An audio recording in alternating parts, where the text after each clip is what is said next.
Vilniuje buvo surengtas ugniagesių sporto varžybų uždarimas. Čia Klaipėdos miestą atstovavo 7 vaikinų komanda. 3 amžiaus grupėse jaunimas susigrūmė 100 metrų kliūčių ruožo bei kopimo kablinėmis kopėčiamis į mokomąjį bokštą rungtyse.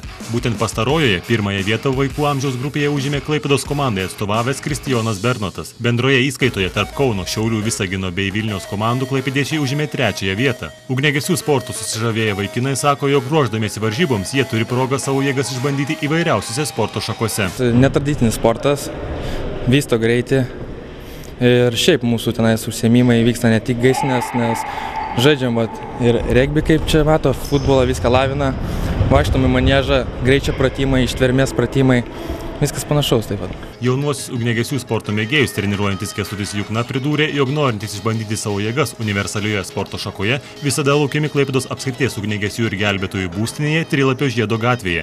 Nors sezonas ką tik baigėsi, treneris savo auklėtinius artėjančiams varžyboms ruošia jau dabar. Mes, kaip ir žadėjome, turėjom Respublikos čempioną vaikų amžiaus grupiai Kristijoną Bernotą.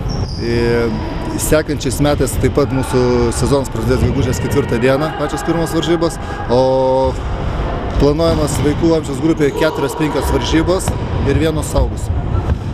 O taipogi ir Baltijos šalių čempionatas. Pasak Kęstučio Juknos, ugniagesių sportas bene geriausias ir sveikiausias užsiėmimas jaunam žmogui. Pats treneris tokiuose varžybose dalyvavo bei Klaipėdos miestui atstovavo ne 25 metus, o dabar tikisi, jog jo auklėtiniai ne tik gerins savo jau pasiektus neblogus rezultatus, bet ir suaugę dirbs ugniagesio gelbėtojo darbą. Mat šis sportas geriausia ugniagesių gelbėtojų mokykla.